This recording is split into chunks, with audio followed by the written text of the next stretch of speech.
Astaghfirullahalazim, astaghfirullahalazim, astaghfirullahalazim. Alladzi la ilaha illa huwal hayyul qayyum wa atubu ilaih. Astaghfirullahalazim, alladzi la ilaha illa huwal hayyul qayyum wa atubu ilaih. Astaghfirullahalazim, alladzi la ilaha illa huwal hayyul qayyum wa atubu ilaih. Astaghfirullahalazim, alladzi la ilaha illa huwal hayyul qayyum wa atubu ilaih. Astaghfirullahalazim, alladzi la ilaha illa huwal hayyul qayyum wa atubu ilaih. Astaghfirullahalazim, alladzi la ilaha illa huwal hayyul qayyum wa atubu ilaih. Assalamualaikum warahmatullahi wabarakatuh. Innal hamdalillah nahmaduhu wa nasta'inuhu wa nastahdihi wa nastaghfiruh wa natubu ilaihi. Na'udzu billahi min syururi anfusina wa min sayyiati a'malina. Man yahdihillahu fala mudilla lahu wa man yudlil fala hadiya lahu. Asyhadu an la ilaha illallah wahdahu la syarika lahu wa asyhadu anna Muhammadan abduhu wa rasuluh. Allahumma salli ala sayyidina Muhammadin wa ala alihi wa sahbihi ajma'in. Subhanaka la ilma lana illa ma 'allamtana innaka antal alimul hakim. La hawla wa la quwwata illa billahil aliyyil azim. Allahumma la sahla illa ma ja'altahu sahla wa anta taj'alul hazna idza syi'ta sahla. Rabbi yassir wa la tu'assir, Rabbi tammim bil khair. Amma ba'du. Khabar semua, alhamdulillah, syukur kita pada Allah Subhanahu wa taala pada pagi yang penuh barakah ini, pada pagi yang ke-7 Ramadan, kita masih diberikan kesihatan, kita masih dikejutkan oleh Allah Subhanahu wa taala, ya.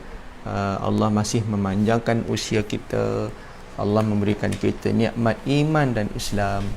Allah memberikan kita pelbagai nikmat. Wa in ta'uddu ni'matallahi la tuhsuha. Kalau kamu nak menghitung nikmat Allah, nescaya kamu tak dapat nak menghitungnya.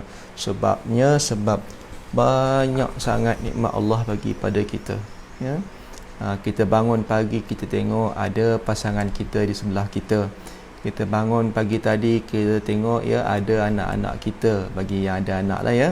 Kita bangun tidur, kita tengok mak ayah kita ada, boleh sahur dengan keluarga, boleh sahur dengan mak ayah. Mungkin ada ya, ada nenek lagi, ada opah. Alhamdulillah mereka masih dapat kita lihat ya. Dapat lagi makan sahur. Alhamdulillah Nabi SAW bersabda, tasahharu fa inna fis sahuri barakah. Bersahurlah kamu, sesungguhnya pada sahur itu ada keberkatannya. Apa makna berkat? Berkat tu ialah maknanya ialah ziyadatul khair, bertambah kebaikan. Jadi bila kita sahur nampak macam tak ada apa-apa, makan ya, boleh minum, makan kurma dan sebagainya, tapi di sisi Allah berlipat kali ganda pahala yang Allah bagi. Sebab tu Ramadan sangat tinggi nilainya, sebab banyak pahala yang kita tak nampak. Kalau kita nampak, pasti kita akan merebut setiap peluang. Kalau kita nampak ya, mungkin kita akan tidur sekejap ya, walaupun kita akan penat-penat pun kita akan berusaha untuk banyak baca Quran, banyak zikir, macam-macam. Tapi masalahnya tuan-tuan dan puan sekalian, kita tak nampak ya, kita tak nampak pahala tu rupa macam mana. Sebab tu agama Islam ni banyak perkara-perkara yang berbentuk abstrak yang tak nampak dengan mata kasar kita ya. Tetapi Allah banyak mengumpamakan dalam Al-Quran ya, supaya kita nampak ganjaran-ganjaran ya, yang berbentuk tak nampak ni ya. Sebab tu Al-Quran, kalau kita lihat Al-Quran ni ayat-ayatnya dalam 4 bentuk. Yang pertama ayat yang berbentuk akidah, yang berbentuk tauhid. Contohnya Allah Ta'ala berfirman, Qul huwallahu ahad, dialah Allah yang esa. Ayat-ayat begini ialah ayat yang berbentuk akidah ya, yang mengenalkan kita akan Allah Subhanahu wa Ta'ala.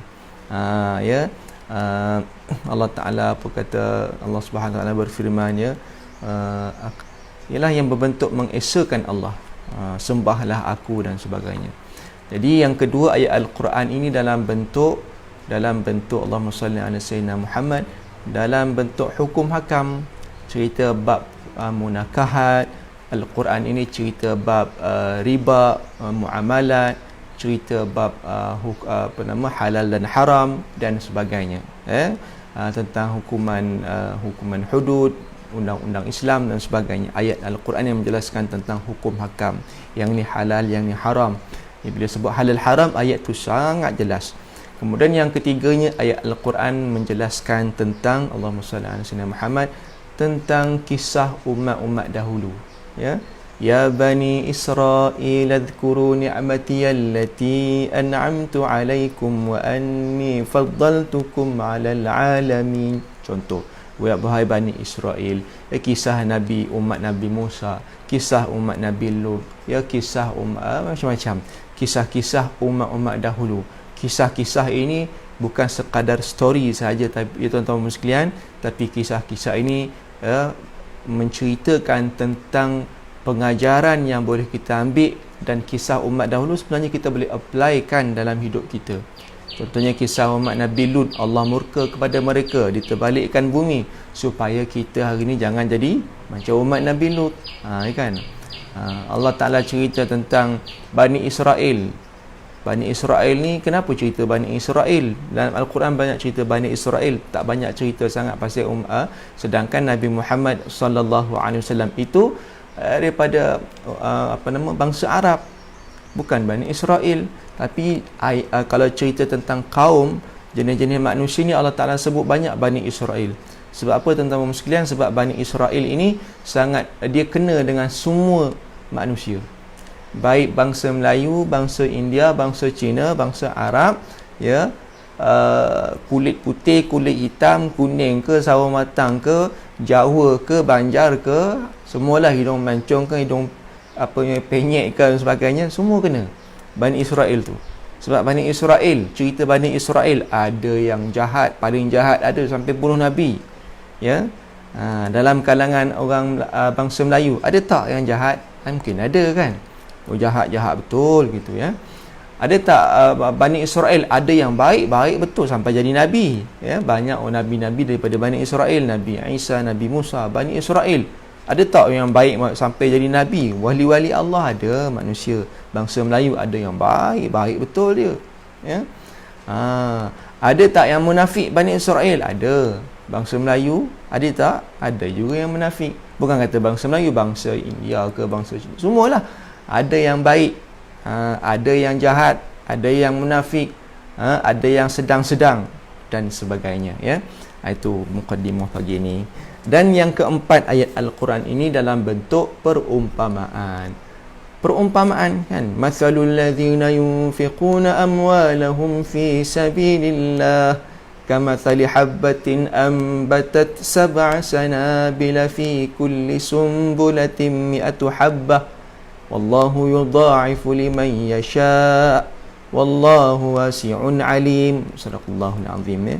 Allah Ta'ala mengumpamakan, bagi perumpamaan, contoh misalan orang yang menginfakkan hartanya di jalan Allah begini-begini, seumpamanya ibaratnya satu biji benih yang ditanam tumbuh satu pokok itu, ya, ada 7 batang tangkai, setiap tangkai ada 100 buah, maknanya 700 kali ganda. Sebab apa? Sebab nak bagi nampakkan ganjaran pahala tu. Jadi begitulah ayat-ayat Al-Quran menjelaskan tentang perkara-perkara yang berbentuk abstrak, ya. Allah bagi perumpamaan. Kita kata macam kalau sedekah ni nampak dapat apa? Sebab pahala tak nampak. Allah kata begini, cuma kamu bayangkan kalau kamu sedekah RM1 dapat satu pokok yang ada 700 nilainya. Tapi kalau mengikut kata ulama tafsir, 700 ni bukan jumlah yang tepat 700. 700 ni Allah nak bagi nampak jumlahnya besar. Sebenarnya kata ulama tafsir, jumlahnya di sisi Allah tidak terkira banyaknya. Itu yang sebenarnya. Tapi tak apalah, kita mungkin kita kata yang tak banyak, yang tak nampak tu macam mana? Kita kata cuba kamu bayangkan RM1 kamu sedekah dapat RM700 balik nilai pulangan dia. Banyak tak? Banyak tu. Kalau RM2 sudah RM1,400. Contoh gitu nak bagi nampak. Hakikatnya tak macam tu, lebih daripada itu lagi, tuan-tuan dan sekalian. Baik, terima kasih kepada yang menonton. Alhamdulillah, syukur pada Allah, ya, kita masih lagi Allah bagi peluang untuk kita menikmati Ramadan pada kali ini, pada hari yang ke-7. Ya, semua mengucapkan Assalamualaikum. Saya jawab Waalaikumsalam warahmatullahi wabarakatuh. Good morning to you also. Ya, kemudian semoga kita diberikan kesihatan dan kesembuhan yang bermanfaat, ya. Salam kejayaan pada Ustaz. Amin. Terima kasih banyak-banyak. Baik, sharekan supaya dapat lebih manfaat. Sebelum saya teruskan tajuk kita, iaitu tawakal versus tawakul. Saya nak bacakan sedikit kita punya kuliah pada pagi ini. Kuliah pada pagi ini, ya, dia Allahumma salli ala sayyidina Muhammad. Mana dia? Ya, penganjur kuliah pagi ini, penganjurnya ialah Pertis Malaysia, ya. Siapa Pertis Malaysia ni saya sebutkan sikit sebagai muqaddimah. Mungkin tertanya siapa yang kita panggil kuliah ni kan. Pertis ni siapa? Pertis ini tuan-tuan dan sekalian dibawa khas oleh Pertubuhan Insan Sayang Kebajikan Malaysia. Itu namanya Pertis, ya, Pertubuhan Insan Sayang Kebajikan Malaysia. Boleh tengok di Facebook kan, boleh tengok Facebook Pertis Malaysia, PERTISK Malaysia, ya. Boleh tengok kat situ. Kuliah subuh ni dianjurkan oleh Pertubuhan Insan Sayang Kebajikan Malaysia, yang mana Allahumma salli ala sayyidina Muhammad. Pertubuhan Insan Sayang Kebajikan Malaysia ini satu badan bukan kerajaan, iaitu NGO yang berdaftar dengan ROS lah, ya. Satu pertubuhan yang diiktiraf, ya, bukan pertubuhan orang kata main tangkap muat, bukan. Ya, yang mana Pertis ini menekankan kepada 5 aspek utama, iaitu kebajikan, motivasi, kepimpinan, keusahawanan, bantu juga golongan usahawan, dan dalam menggerakkan usaha dakwah, ya. Yang mana Pertis ini bergiat aktif dalam pelbagai program bentuk keilmuan, kebajikan, ya, antaranya program bersama anak yatim, program bersama asnaf, program bersama dengan, ya, fakir miskin, rumah orang tua, ya, kemudian dengan mereka yang orang kekurangan upaya, OKU, ya, program bersama rakan jalanan, ya. kemudian melancarkan juga tabung prihatin COVID-19 untuk membantu mereka yang terjejas ya, dengan suasana PKP ni, keluarga miskin dan sebagainya, ibu tunggal dan sebagainya.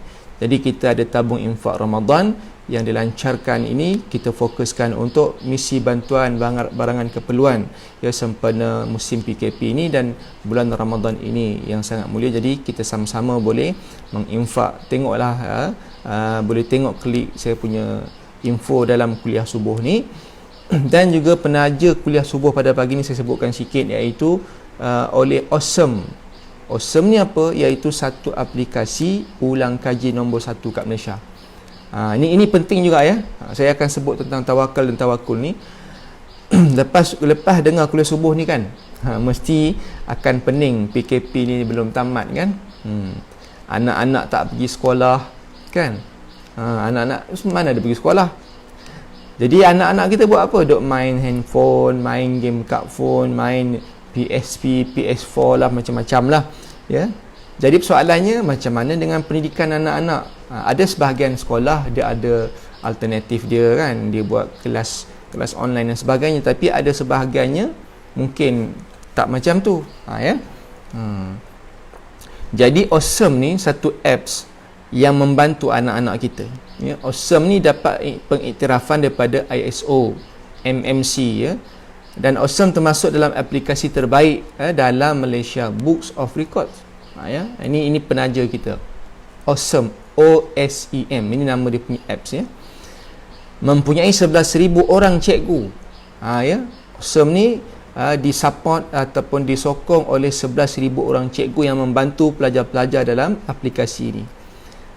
Dan Awesome ini, apps Awesome ini disokong penuh oleh motivator yang terkenal iaitu Dr. Haji Tengku Asmadi dan juga seorang ustaz ya, tokoh ustaz yang terkenal juga, iaitu Ustaz Ahmad Dusuki ya, Abdul Rani. Jadi sesuai untuk semua peringkat umur, bermula daripada darjah 1 sampailah tingkatan 5. Yang siapa yang sesuai guna apps Awesome ni, iaitu anak-anak kita darjah 1 hingga tingkatan 5. Jadi boleh download secara percuma je ya, tak percuma je download dia di App Store ataupun Google Play Store. Sistem pembelajaran yang menarik dalam Awesome ya. Paling best tuan-tuan puan sekalian, dalam Awesome ni ada battle ya, ada battle ya. Tapi bukan PUBG lah bukan macam PUBG, bukan ataupun COC. Tak ada ya. COC ni siapa pernah main COC? Siapa pernah main PUBG? Tapi dia bukan macam tu. Cuma adalah game dia yang boleh orang kata menarik perhatian anak-anak ya. Battle menjawab soalan-soalan dan pemenang bila menang ya, battle ni dapat hadiah luar biasa daripada Awesome ya. Jadi pastikan anak-anak kita bermain Awesome ni ya, demi masa depan mereka, tambah dalam musim PKP ni kan. Jadi supaya mereka ni adalah manfaat dia, tak adalah duduk saja duduk main game, kadang buang masa kan. Tambah bulan Ramadan, kita nak suruh anak kita ni buat baik, dia pun kadang-kadang darjah 1 darjah 2 ni tak faham sangat kan. Nak buat baik macam mana? Baca Quran pun boleh sikit-sikit kan. Jadi dia baca Quran sikit, yelah kita nak paksa dia baca 1 juzuk, mana mamunya kan kalau dah merangkak baca darjah 1 darjah 2. Jadi kita duduk main game je lah. Kalau tak main game pun dia main tak apa-apa semua kan. Lepas tu dia tidur. Jadi kita nak manfaatkan bulan puasa ni, kita latih mereka. Bolehlah kita manfaatkan aplikasi Awesome. So boleh download kat situ ya. Baik, tuan-tuan dan puan yang dirahmati Allah Subhanahu Wa Taala sekalian, kita tengok ya, kita tengok kepada apakah makna tawakal dan tawakul. Bulan Ramadan ni kita kena banyak tawakal pada Allah ya. Jadi saya rujuk dalam kitab Ihya Ulumuddin tentang perbincangan kita, iaitu tawakal. Apa itu tawakal dan apa yang dimaksudkan dengan tawakul? Bunyinya hampir-hampir sama tapi ada perbezaan ya. Nazmi Fattah kata saya pun pening juga. Pening apa tu? Pening apa tu? Cuba cakap apa? Apa yang pening ya? Kita nak boleh bagi ubat insya-Allah ya. Pening maksud tawakal ke atau apa kan? Ataupun pening tengok anak-anak tak sekolah Baik tuan-tuan sekalian, makna tawakal ini Ya, menurut keutamaan tawakal boleh kita ketahui berdasarkan beberapa ayat Al-Quran. Ya? Apa ayat Al-Quran yang menceritakan tentang tawakal? Yang pertama kita boleh rujuk dalam surah Al-Ma'idah ayat yang ke-23, ya. Oh, Masya Allah, tabarakallah. Assalamualaikum Ustaz. Waalaikumsalam daripada Singapura, ya. Terima kasih menonton. Ya, sebab tu kadang-kadang bagus juga kita buat kuliah live online ni kan. Sebab bukan saja boleh dihadiri oleh kalau kita kuliah subuh di Masjid Jurau, orang berdekatan datang. Tapi yang ini bukan saja berdekatan ni, ya. Daripada Singapura ada, kadang-kadang daripada Indonesia ada, daripada malam tadi daripada Saudi, ya. Masya Allah, tabarakallah, daripada Saudi pun ada, kemudian daripada Australia lah, New Zealand. Masya Allah, ya. Hebat-hebat, Masya Allah. Kita maksudnya itulah kata hari ni tak ada alasan untuk kita nak belajar, nak dapat ilmu, ya. Sebab mudah sangat, hanya di hujung jari, tinggal lagi nak ataupun tak nak je. Balik kepada tadi tawakal, ya. Tawakal ini kita boleh rujuk dalam beberapa potong ayat Al-Quran, banyak, antaranya surah Al-Ma'idah ayat yang ke-23. Apa firman Allah Ta'ala? A'udzu billahi minasyaitonir rajim. Wa 'alallahi fatawakkalu in kuntum mu'minin. Shadaqallahul azim. Dan hanya kepada Allah hendaklah kamu bertawakal jika kamu benar-benar orang yang beriman. Tengku Sudin kata daripada Melaka. Masya Allah, salam daripada Melaka, ya. Melaka kat mana tu? Ya, Pulau Melaka, Pulau Melaka dekat Kelantan, ya. Ya, Melaka belah mana tu? Kemudian dalam ayat yang lain dalam surah ini surah Ali Imran ayat 159 boleh rujuk, ya. Pening memikirkan PKP ni, tawakal sajalah. Jadi kita sebut tawakal lah ni. Jadi kita tengok mukadimah tawakal dulu. Dalam surah Ali Imran ayat 159, Allah Ta'ala berfirman, A'udzubillahi minasyaitanir rajim. Innallaha yuhibbul mutawakkilin. Sadaqallahul azim. Sesungguhnya Allah suka kepada orang yang bertawakal. Jadi tawakal ini ialah orang yang mutawakkilun. Orang yang bertawakilun itu ialah orang yang bertawakal. Allah suka kepada golongan yang bertawakal. Siapakah mereka yang bertawakal? Nanti kita akan tengok, ya, ciri-ciri orang yang bertawakal itu. Kemudian ayat yang lain dalam surah At-Talaq ayat 3 dan 4, ya. Ini ayat Allahumma shalli ala sayyidina Muhammad. Yang ini masyhur ni, ya. Surah At-Talaq ni iaitu kita gelarkan sebagai ayat 1000 dinar. A'udzu billahi minasyaitonir rajim. Wa man yattaqillaha yaj'al lahu makhraja wa yarzuqhu min haitsu la yahtasib. Wa man yatawakkal 'ala Allahi fa huwa hasbuh. Innallaha balighu amrihi qad ja'ala Allahu likulli syai'in qadra. Shadaqallahul azim.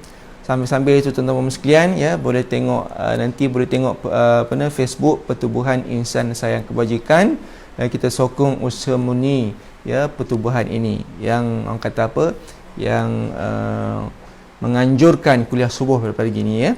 Dan terima kasih kepada pihak USEM yang orang kata apa, menaja kuliah subuh pada pagi yang barakah ini. Baik, dalam surah At-Talaq ayat 3 dan 4 itu ayat 1000 dinar, Allah Ta'ala sebut apa? Barang siapa yang bertakwa kepada Allah, Allah buka jalan keluar baginya, dan Allah kurniakan baginya rezeki yang tak disangka-sangka. Dan barang siapa yang bertawakal kepada Allah, Allah akan cukupkan baginya. Tengok ada tak ayat tawakal kat situ? Ada. Wa may yatawakkal 'ala Allahi fa huwa hasbuh. Siapa yang bertawakal kepada Allah, nescaya Allah akan mencukupkan keperluannya. Panjanglah tu. Ya. Salam tawakal daripada Sungai Petani. Itu dia daripada Sungai Petani pun ada juga daripada Jasin tadi kan. Tuan Sudin kata daripada Jasin. Masya-Allah. Nur Atirah daripada Bukit Rambai, Melaka. Ramai orang Melaka kan pagi ni. Baik tuan-tuan dan puan sekalian. Kalau biasa waktu ni kita cari nasi lemak roti canai tak? Tapi dah tak boleh cari, dah sahur kan. Jadi kita spend masa untuk kuliah subuh pada pagi ni. Baik muslimin muslimat, ibu ayah, kakak-kakak, abang-abang semua sekali, mudah-mudahan kita beroleh keberkatan pada pagi ini. Baik, dalam Allahumma shalli ala sayyidina Muhammad, itu antara cerita tawakal. Okey. Tawakal ni secara ringkasnya lah ya. Tawakal ini bagaimana kita nak faham? Tawakal ini mesti ada ciri-ciri ni. Ya, orang yang bertawakal tu dia mesti ada ciri-ciri ni. Iaitu tuan-tuan perempuan mesti tahu benda ni. Dah biasa kali mendengar perkara ini, iaitu perkataan duit, ya, DUIT, duit. Tawakal mesti ada ciri-ciri ni. Dia mesti ada ciri orang yang selalu berdoa pada Allah, iaitu D. Yang keduanya U, iaitu dia mesti usaha. Orang yang bertawakal dia mesti usaha, tak boleh duduk saja. Kemudian I, orang yang bertawakal itu mesti selalu berikhtiar. Ikhtiar, I itu ikhtiar. Ikhtiar ni dia buat pilihan. Pilihan apa kita nak buat? Ikhtiar tu ialah kita buat pilihan yang betul. Kemudian usaha tadi kan, usaha kena buat.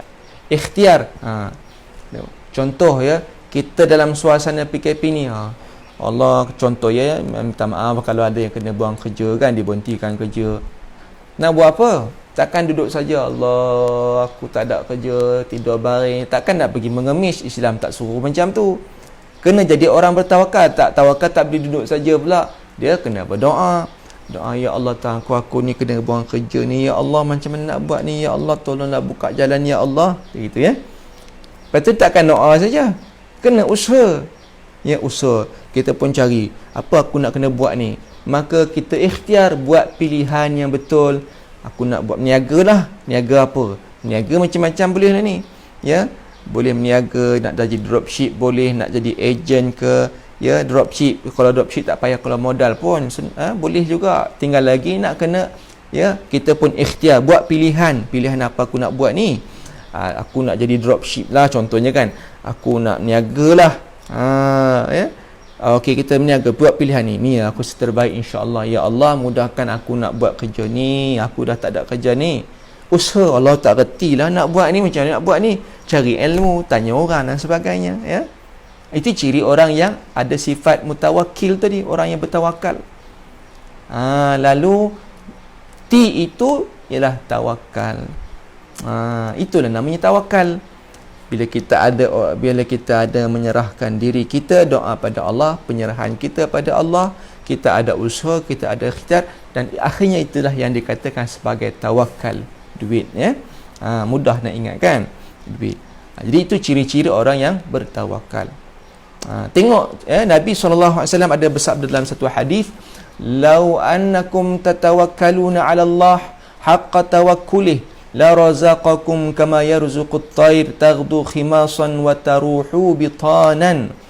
Kalau kalau kamu benar-benar menjadi orang yang bertawakal kepada Allah, nescaya Allah akan merezekikan kepada kamu sebagaimana Allah memberi rezekikan kepada burung, yang mana burung keluar waktu pagi dalam keadaan dia tak bawa apa-apa makanan pun, tapi dia balik pada petang harinya membawa makanan untuk dirinya dan anak-anaknya. Kan? Nabi ajar kalau nak tawakal, belajar kat mana? Cuba tengok burung pagi-pagi. Ya, dia ada tak doa? Ya, burung dia ada doa dia sendirilah. Kita tak tahulah doa macam mana, sebab dia makhluk Allah yang sentiasa taat pada Allah. Ya. Binatang ni dia tak macam kita, tak ada akal. Dia pergantungan dia banyak, dia tinggi pada Allah. Dia ada doa. Dia ada usaha tak? Ya, dia ada usaha. Pagi-pagi dia usaha. Ya, dia ikhtiar tak? Dia ikhtiar. Ya. Walaupun dia tak tahu rezeki dekat mana burung ni. Hari ni mungkin rezekinya dekat belah pantai timur, esok dia terbang pula ya, pergi ke burung, contoh burung apa? Burung apa yang tu, yang burung helang. Burung helang boleh terbang jauh. Mungkin hari ni burung helang ni dia rezeki dia kat mana?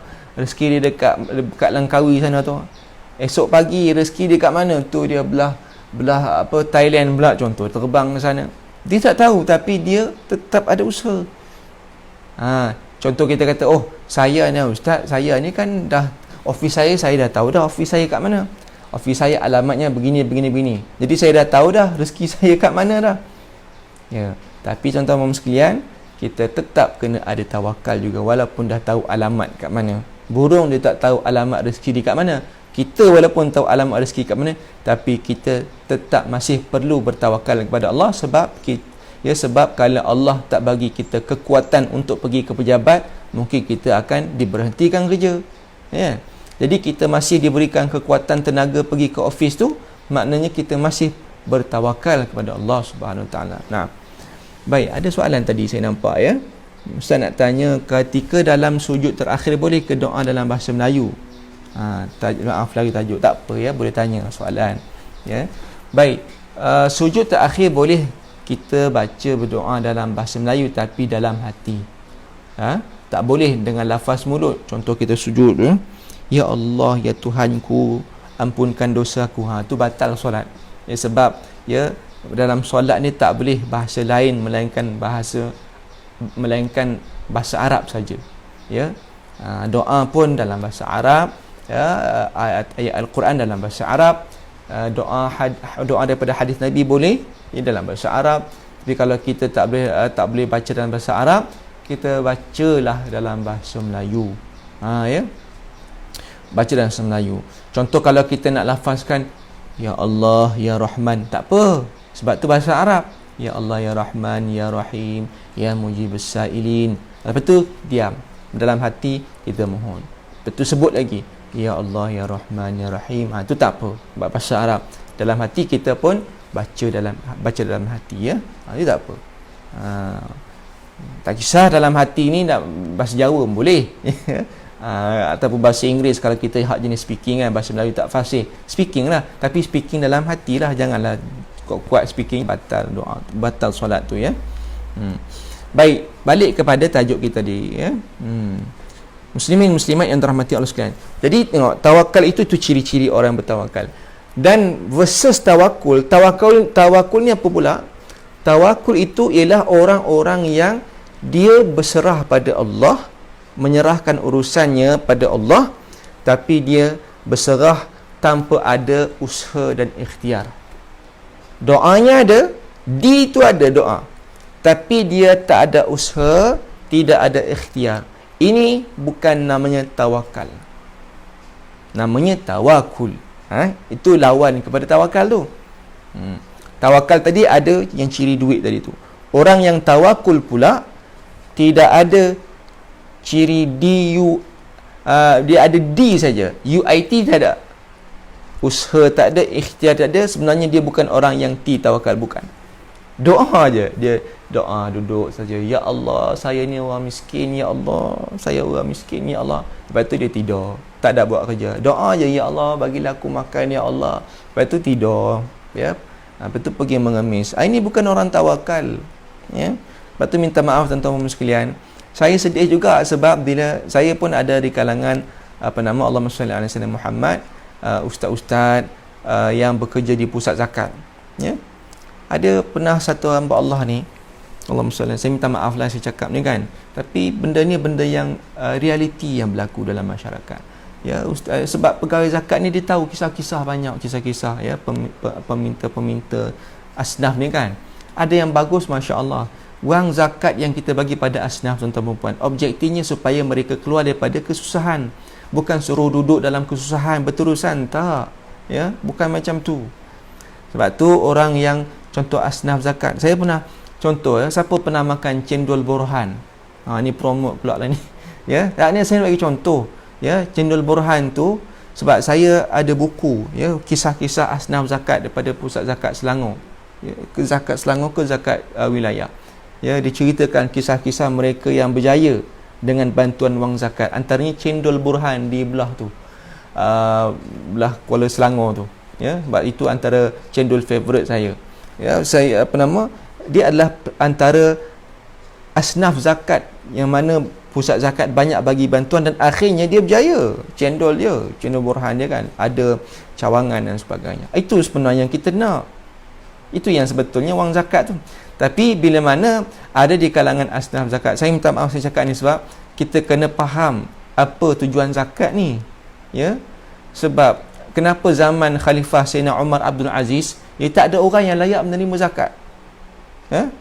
Umar Abdul Aziz, tuan-tuan sekalian, Umar Abdul Aziz ni memerintah tak lama pun, tak sampai 3 tahun dalam pemerintahan dia.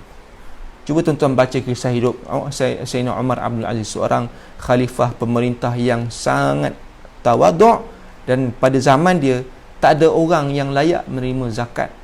Semua bayar zakat. Tapi sebenarnya apa yang saya faham diceritakan oleh sahabat saya ustaz daripada pusat zakat, dia kata sebenarnya bukan tak ada orang miskin pada zaman tu, ada, tapi mereka ni mentaliti mereka tu berjaya dibentuk oleh khalifah sendiri. Sebab mereka ni tak nak menerima zakat, mereka nak jadi orang yang mengeluarkan zakat, orang yang memberi zakat, bukan menerima zakat. Sebab dia orang rasa kalau aku terima wang zakat ni aku rasa aku malu, tak nak, aku tak nak jadi orang penerima zakat. Itu sepatutnya.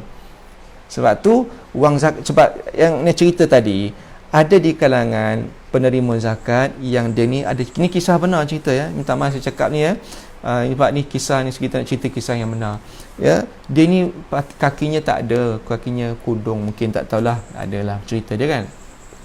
Jadi dia suka minta sedekah sana sini, yang mengemis dan sebagainya. Jadi orang banyak komplain ya pada pusat zakat, pergi bantu orang ni, dia ni sepatutnya menerima wang zakat sebab ni orang susah, dia pergi mengemis sana sini.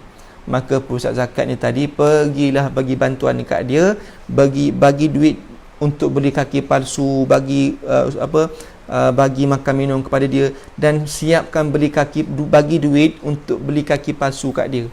Duit yang dia berikan tadi tu dia buat apa? Dia buat benda lain. Kaki palsu dia tak pakai pun, bahkan tak beli pun ya. Kemudian dia pergi mengemis lagi. Jadi orang semua duk blame, kata pusat zakat tak bantu dia. Sebenarnya dah banyak kali dah bantu dia, tapi dia tak nak berubah. Jadi ini bukan namanya tawakal. Orang yang bertawakal, contoh orang dah bagi dah kaki, orang yang bertawakal dia bukan pergi mengemis lagi, gunakan kaki yang dia pergi kerja, cari rezeki yang halal. Allah suka orang yang mencari rezeki. Allah tak suka orang yang hanya meminta-minta duduk saja. Islam tak suruh macam tu. Ya, sahabat-sahabat Nabi radhiyallahu anhum pada peringkat awal di Madinah ya, pada peringkat awal di Madinah, sahabat-sahabat Nabi ramai yang ahli sufah. Ahli sufah ni sahabat-sahabat yang susah, yang tak berharta, yang miskin. Duduk dalam masjid Nabi ya. Sebab mereka ni orang susah waktu tu, peringkat awal Islam ya, ekonomi belum dibangunkan lagi, jadi banyak yang susah, miskin ketika itu. Tapi kalau kita baca sirah, menceritakan sahabat-sahabat ni tidak hanya duduk dalam kepompong kemiskinan ya, Nabi bangunkan ekonomi, dan semakin tahun semakin berkurangan ahli sufah, semakin ramai sahabat-sahabat yang miskin, semakin ramai sahabat yang kaya, yang kata ada yang sederhana hidup. Antaranya Bilal bin Rabah. Bilal bin Rabah ni tuan-tuan sekalian, dia orang yang miskin pada ketika awalnya ya, tukang azan Nabi ni, muazzin Nabi Bilal. Tapi Nabi tengok Bilal bin Rabah ni dia ada kemahiran bertani. Maka Nabi SAW yang memberikan hadiah, bagi hadiah ni kepada Bilal bin Rabah. Bilal bin Rabah, kamu ni orang yang pandai bertani, nah ambil bidang tanah ni, kamu usahakan bangunkan tanah ini. Dan akhirnya Bilal bin Rabah menjadi seorang sahabat usahawan tani yang berjaya. Itu baru namanya tawakal. Jangan duduk saja jadi orang miskin, tak. Itu namanya tawakul. Dia berdoa aja, ya Allah Tuhanku, aku ni orang susah ni ya Allah, dia pun pergi mengemis. Itu bukan, Islam tak suruh begitu. Itu namanya bukan tawakal, itu namanya tawakul. Jadi saya tak nak kita jadi orang yang duduk dalam status tawakul, berserah je. Baik ya. Jadi kita nak jadi orang yang tawakal. Tuan-tuan perempuan sekalian, saya nak berhenti lah ni ya. Sepatutnya kita dalam tempoh setengah jam, saya tak nak berlama sangat ya. Jadi tuan-tuan perempuan sekalian, kita dah faham dah tawakal dengan tawakul. Kita nak orang yang tawakal biasa. Tapi banyak orang tuan-tuan sekalian, dia seolah-olah tawakul yang kita buat ni, contoh saya yang tengok pada pagi ni, insya-Allah kita dah faham dah. Jadi contoh ya, kadang-kadang saya pun asal dulu pun saya tawakul juga ya. Ya. Kita rasa kita kata saya tawakal, tapi sebenarnya bukan tawakal, kita tawakul. Tawakul tu berserah, tak ada usaha pun. Ya. Contoh ya, Allahumma salli ala sayyidina Muhammad. Kadang-kadang student-student di sekolah kan, zaman SPM ke PMR ke UPSR, anak-anak kita lah yang nak kita ni UPSR. Along ni tadi awal tahun dia duk main game je. Itulah kena ambil apps Awesome tu ya, download kan supaya manfaat. Awal tahun main game, tengah tahun main game. Nak periksa tu UPSR tu duk main game, pergi tuition tak pergi tuition, ya. Kelas tambahan tak pergi. Kemudian cikgu bagi kerja sekolah tak buat, ya. Kemudian tipu cikgu, kata dah buat kerja sekolah tapi tak buat, ya. Lepas tu tak ada usaha, tuition pun tak pergi, ponting kelas dan sebagainya. Study tak ada, study group semua tak ada. Lepas tu bila nak periksa, ada majlis bacaan Yasin, mak ayah pun datang, yang si Alung ni pun pergi baca Yasin. Sungguh-sungguhlah berdoa, ya Allah Tuhanku, aku nak UPSR ni, ya Allah tolonglah bagi aku dapat straight A, 5A ke 6A, berapa UPSR berapa A saya pun dah tak ingat dah. Doa. Lepas tu ya, lagi 10 hari nak lagi 10 hari nak periksa ni, dia pun pulun study, buka buku, ya. Lepas tu dah stres, baca buku, stres, tidur, kan. Lepas tu nanti pukul 2-3 pagi anak tu bangunlah, tahajud, solat hajat. Doa, mak tengok bagus anak aku ni nah, bagus betul dah dia ni, rajin solat tahajud, solat hajat, menangis-nangis. Lepas tu periksa, ya. Lepas tu mak tanya macam mana periksa Long? Bolehlah mak jawab, Alung tawakal je lah, tawakal pada Allah, ya, dah usaha dah, ya, dah doa dah. Lepas tu result pun keluar. Bila result keluar tuan-tuan dan sekalian, ya, dapat apa?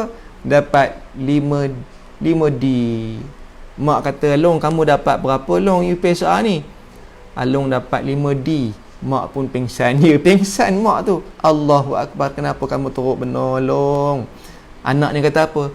Mak, janganlah marah kat Along. Kan Along dah bertawakal dah pada Allah. Dah Allah bagi macam ni, kita redha lah mak. Ini bukan tawakal tuan-tuan sekalian. Ini salah ni, salah faham tentang tawakal. Yang anak tu tadi, itu bukan namanya tawakal. Walaupun lisan dia kata dia tawakal, hakikatnya itu namanya tawakul. Dia doa je banyak tapi tak ada usaha pun. Jadi kita tak nak jadi begitu. Siapa yang ada mentaliti macam tu kena berubah. Sebab tu tawakal ni bukan letak di hujung usaha. Tawakal ni letaknya di awal usaha. Tu bila kita keluar rumah, kita diajar oleh Nabi SAW baca doa, Bismillahirrahmanirrahim. Sebelum kita naik kereta, sebelum kita keluar rumah, sebelum kita sampai ke tempat kerja, kita telah pun bertawakal. Kan, kita menyerahkan, ya Allah aku nak pergi kerja ni, selamatkan aku di tempat kerja, kurniakan aku rezeki ya Allah. Kita mulakan dengan doa, Bismillahirrahmanirrahim. Keluar rumah tu, kita mula-mula dengan, maknanya keluar rumah tu kita dah bertawakal dah. Bukan setelah kita bekerja. Sebelum bekerja lagi kita telah bertawakal. Contoh, kita ada satu projek besar kita nak buat. Bilakah mulanya tawakal? Tawakal itu bermula di awal sebelum projek tu dimulakan. Bukan di penghujungnya.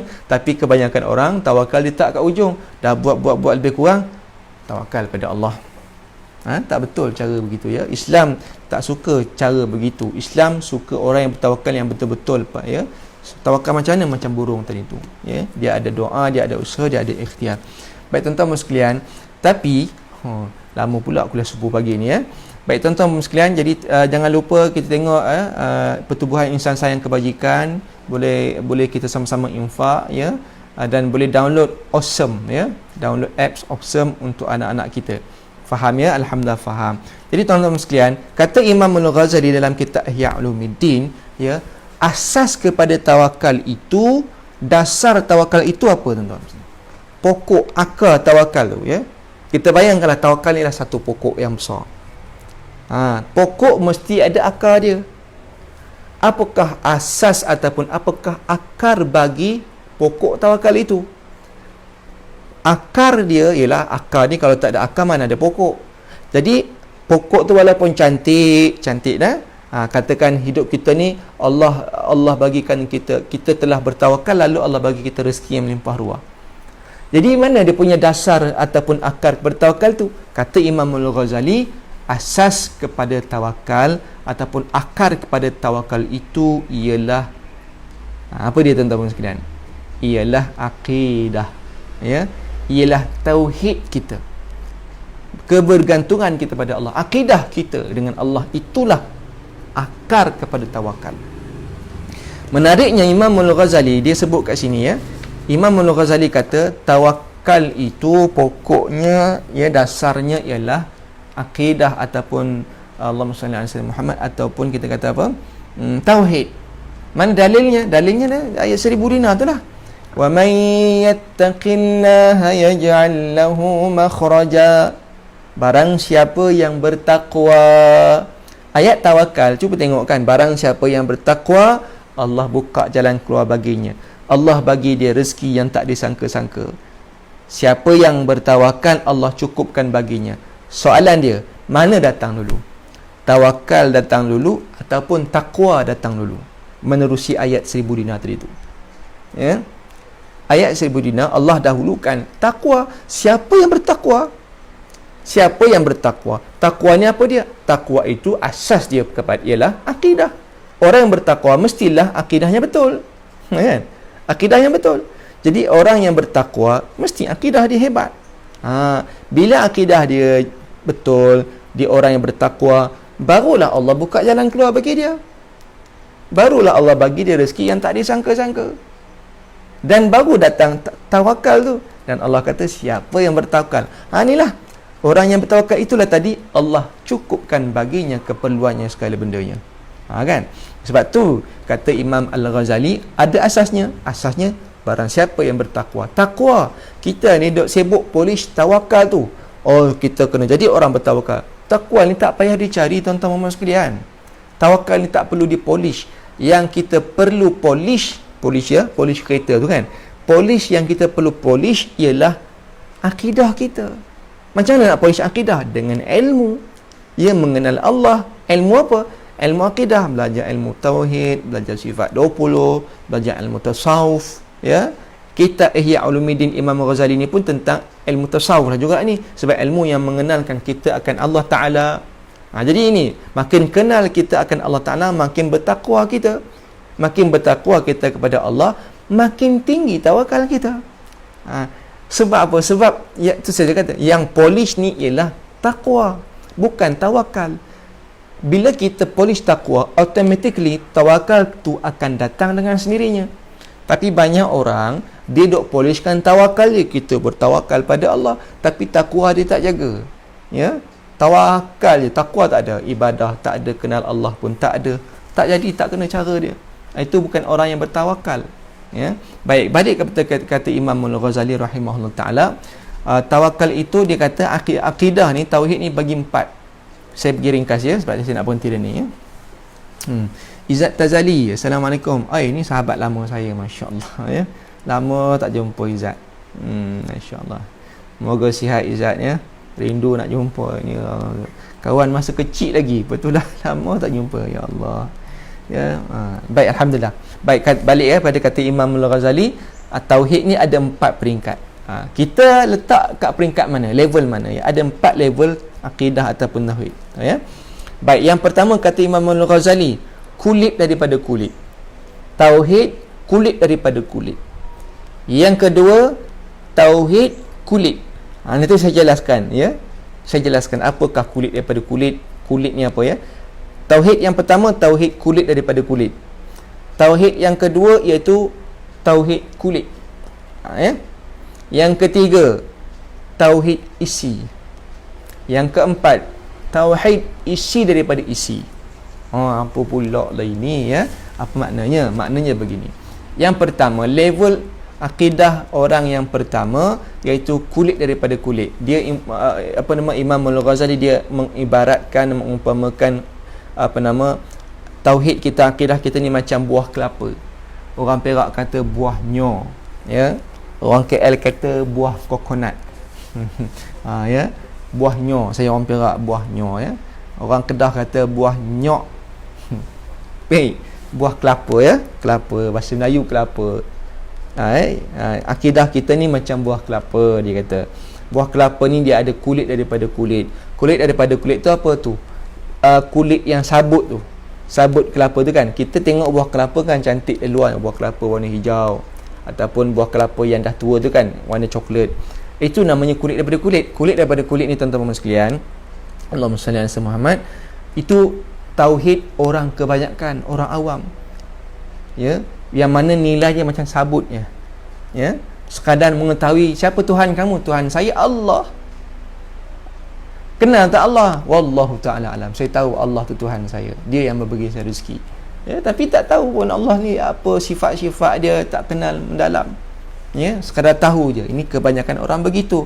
Ni tak nak. Sebab apa? Nilai sabut tu tak ada nilai sangat. Sabut tu orang buat bakar je.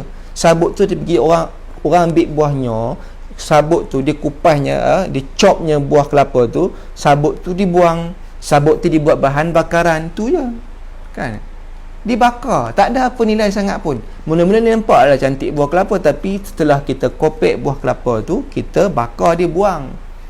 Nilai akidah orang kebanyakan dibakar, tak ada bahan, tak ada nilai apa. Kita tak nak duduk level nombor 1. Level yang kedua iaitu akidah kulit. Kulit ni apa? Kulit ni kan kita dah buang sabut, tinggallah buah kelapa tu kan, yang kulit keras, tempurung dia tu. Tempurung kelapa tu namanya kulit. Tempurung kelapa ni kita buat apa dengan tempurung? Tempurung ni ada nilai tak? Tempurung ni nilai ni orang buat congkak je tuan-tuan sekalian. Tempurung ni buat congkak ataupun orang buat mangkuk je, ataupun buat barang perhiasan, ya, seni reka dan sebagainya. Nilai adalah nilai sikit, tapi tak adalah berapa nilai sangat pun. Guna pakai pun buat mangkuk, buat main congkak, itulah nilai yang ada pun. Jadi ini akidah orang Islam yang naik sikit level dia, ya. Tapi kita pun masih duduk di level yang biasa-biasa. Sekadar tahu Allah, dia lebih, ya, pergi masjid, solat pun, itulah sekadar tu, lebih sikit pada orang lain. Tak nak begitu, ya. Tak nak begitu. Kita nak duduk at least pada level yang ketiga, tauhid isi namanya, tauhid isi. Isi dia apa? Setelah kita buang tempurung kelapa, maka kan dalam tu ada, bila kita belah buahnya tu, dalam dia tu ada isi kelapa. Isi kelapa tu kan warna apa? Warna putih. Cantik tak? Dapatlah isinya. Itulah isi kelapa kan. Adalah nilai tu kan. Isi kelapa tu ada nilai. Orang makan, ya, nilai, ada harga. Sebab yang kita ambil kelapa tu, sebab kita bukan nak sabutnya, kita bukan nak tempurungnya, kita nak isinya tu. At least saya kata kita mesti duduk pada level ketiga, iaitu akidah isi. Isi ni ialah orang yang beriman. Orang beriman ni dia belajar ilmu akidah, dia belajar ilmu tasawuf, dia belajar ilmu fiqh dan sebagainya, dia belajar ilmu Quran, hadis dia belajar, ya. Ini orang beriman. Sebab dia nak kenal Allah Ta'ala, maka dia pun belajar. Macam pagi ni yang menonton ni semua, insya-Allah kita orang beriman. Amin ya rabbal alamin, ya. Tapi kalau boleh naik lagi tinggi, iaitu level yang keempat, namanya tauhid ataupun akidah isi daripada isi, kata Imam Al-Ghazali. Isi daripada isi ni apa? Maknanya tadi kan buah isi kelapa tadi tu kita ambil, ya, kita pun mesin kelapa, mesinnya tadi, maka jadilah dia, kita ambil apa isi tadi tu, dah setelah di mesin ataupun diparut, maka kita ambil tu, kita buat kuih ketayap contohnya, kita buat kuih ketayap, kan sedap makan tu. Ataupun kita ambil apa isi tadi tu, kita mesinnya, kita buat santan, maka jadilah dia masak lemak cili api. Allah, lapar pula rasanya kan. Masak kari, masak kurma, masak itu, masak ini, buah santan, kan sedap berlemak krim tu kan. Jadi bukan sekadar isi kita dapat nilainya, tapi santannya itu menyedapkan makanan, kan sedap makanan, kan mahal makanan yang sedap itu nilainya mahal. Orang beli makanan sedap, maka bila sedap mahal. Kenapa? Jadi nilai orang itu level yang keempat, iaitu bukan sekadar dia beriman, dia capai tahap orang yang bertakwa. Orang yang bertakwa ni mahal nilainya. Tuan-tuan yang jadi faham kan? Ingat, yang pertama tauhid isi, kulit daripada kulit, kita tak nak duduk level ni. Yang kedua, akidah orang yang sekadar kulit tempurung kelapa, tak mau juga. Itu Islam, orang Islam saja. Kita nak paling tidak duduk pada level ketiga, akidah isi, iaitu orang beriman, ada nilai yang mahal. Tapi nak lagi-lagi tinggi, akidah orang yang bertakwa. Isi daripada isi, kata Imam Al-Ghazali. Cerita makan pula ya. Habis tu nak buat rupa mana dah Imam Al-Ghazali sebut gitu. Saya pun cerita ni kata Imam Al-Ghazali supaya kita faham. Ya, dah lah awal lagi nak buka puasa lambat. Mungkin ada di kalangan kita ni tak sahur pula. Sudah masalah semua. Ya, tak apalah ya. Lagi lagi kuat ujian, lagi banyak pahala. Kan? Pagi-pagi ni dah Allah uji dengan kelaparan, lagi banyak pahala. Sebab apa? Sebab sabar. Nak buka tak boleh. Waktu Ramadan ni yang melatih kita bulan kesabaran. Dan akhirnya saya tutup dengan kisah. Jangan lupa tuan-tuan sekalian, terima kasih kepada Pertubuhan Insan Sayang Kebajikan ataupun singkatannya PERTIS ya, yang membawa program kuliah subuh pada pagi ini dan ditaja oleh aplikasi Awesome. Jangan lupa kita download aplikasi ni untuk anak-anak kita belajar ya. Banyak ada game kat situ, boleh manfaatkan. Dan saya tutup dengan kisah. Saya suka cerita ni dan mungkin saya pernah cerita dan tuan-tuan perempuan pun mungkin pernah dengar kisah ni. Kisah Imam Al-Ghazali, minta maaf, bukan Imam Al-Ghazali, kisah Imam Syafi'i dengan Imam Malik. Ini penutup cerita untuk kita memahamkan tentang bagaimanakah orang yang bertawakal itu ya. Tawakal orang yang beriman dan bertakwa ni macam mana ya. Baik, kisah yang pertama, tuan-tuan kena faham cerita dengan baik, sangat menginspirasikan kisah ni. Ini saya tutup ya, saya tutup kisah ni. Baik, kisahnya begini. Yang pertama, kisah Imam Syafi'i dengan Imam Malik. Imam Syafi'i, nama siapa nama Imam Syafi'i? Ni kena tahu tuan-tuan sekalian. Kita ni mazhab Syafi'i, tapi siapa nama Imam Syafi'i? Orang tanya, kalau orang tanya siapa nama Imam Syafi'i, namanya Syafi'i lah. Salah. Syafi'i itu nama onyang dia. Nama Imam Syafi'i Muhammad. Oh, senang je nak ingat nama Imam Syafi'i, ingat Nabi Muhammad. Itu nama Imam Syafi'i, Muhammad nama Imam Syafi'i. Muhammad, bapaknya siapa nama? Idris. Jadi nama Imam Syafi'i Muhammad bin Idris. Syafi'i itu nama onyang dia. Baik, tuan-tuan sekalian.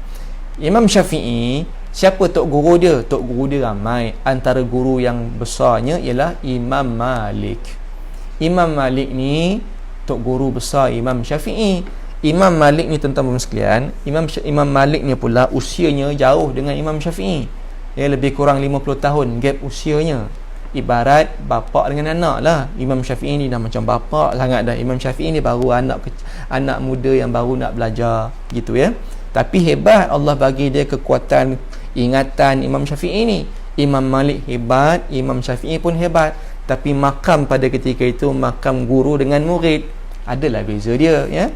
Baik, Imam Malik kata pada Imam Syafi'i ya, kita ni kalau kita bertawakal pada Allah, kita tak payah usaha apa-apa pun, kita akan Allah bagi rezeki yang tak disangka-sangka.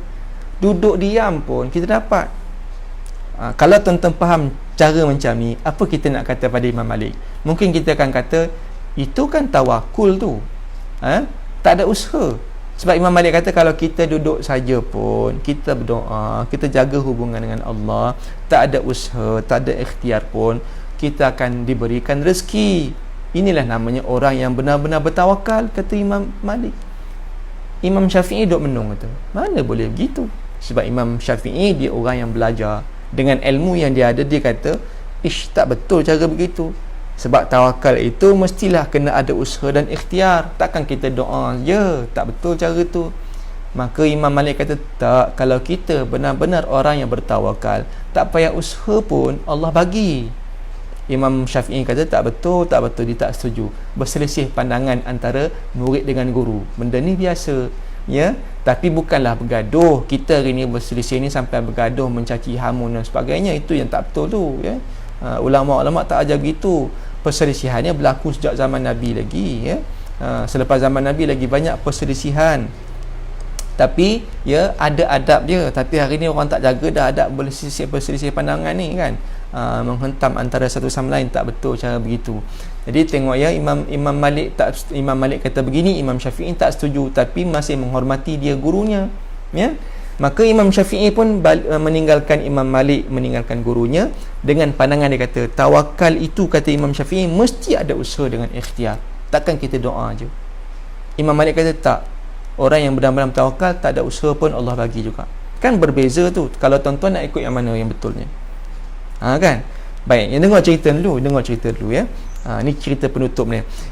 Imam Syafi'i jalan, kemudian dia nampak ada, dikatakan satu kebun anggur, kata ada tak kebun kurma, ada kata kebun anggur, ya, kebun anggur. Maka dia pun masuk kebun anggur, tengok orang ada pekerja-pekerja tengah duk kutip buah anggur tu. Imam Syafi'i pun sama-sama kutip buah anggur tu, kutip buah anggur. Dia pun dah habis kutip buah anggur tu, dia pun maka dapatlah upah, ya.